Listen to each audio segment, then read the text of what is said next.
Dans cette vidéo, on va vous présenter la clé de cheville dans l'axe. Si tu veux plus de contenu, pense à t'abonner à la chaîne, like, commente. Dans cette vidéo, on va vous présenter la clé de cheville dans l'axe. Avant toute chose, il est important de comprendre un petit peu le principe de fonctionnement de cette soumission. Il y a plusieurs critères qui vont se mettre en place. Déjà, il y a un critère de compression au niveau du tendon d'Achille, ce qui va rendre la soumission un peu plus douloureuse, ce qui peut-être me va permettre de le faire taper plus rapidement. Mais c'est surtout une clé au niveau de la cheville qui va que je cherchais à mettre en place. Pour ceci, deux choses à savoir. La première, c'est d'arriver à mettre en extension ce pied dans l'axe du tibia.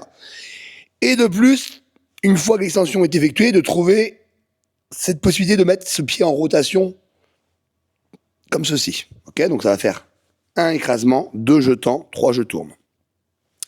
Donc, lors de mon amenée au sol, par exemple, ce que je cherchais à faire dans un premier temps, c'est bloquer la jambe. Je ne cherche pas à avoir le meilleur positionnement de ma jambe. Okay, ce que je veux, c'est déjà éviter que le partenaire puisse retirer ce pied. Là, je suis bien fort.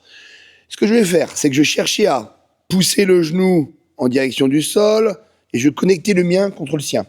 Ce qui est très important, c'est de laisser un maximum de jour entre le pubis et le creux mobilité du genou. Okay, souvent, on voit que les gens sont déjà collés, mais il faut comprendre que c'est le fait de pouvoir chercher à ponter les hanches qui va mettre de la force au niveau de cette cheville. Donc, dès le départ, il faut que je sois très très loin pour me laisser cette possibilité de ramener mon bassin vers lui. Une fois que je suis ici, il y a plusieurs possibilités. Vous verrez, il y en a qui vont travailler en figure 4, d'autres qui vont chercher à prendre les deux coudes. Moi, personnellement, je travaille un petit peu la même technique en gi et en no-gi, c'est-à-dire que je vais chercher en fait à contrôler ma main, rentrer la partie saillante de l'avant-bras. Ici, il y aura déjà une petite compression qui va se mettre en place.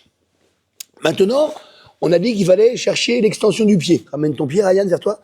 Là, on voit que le pied, il est tendu. J'aurais beau faire ce que je veux, il n'y aura rien du tout qui se mettra en place. Donc, une fois que je suis dans cette position, je vais ouvrir légèrement mon coude, aller chercher sur les orteils et revenir chercher à contrôler la cheville. La partie saillante dans ton Achille, là, je vais chercher à ramener mes épaules vers ma tête. Ok, il y aura déjà une première compression qui va se mettre en place.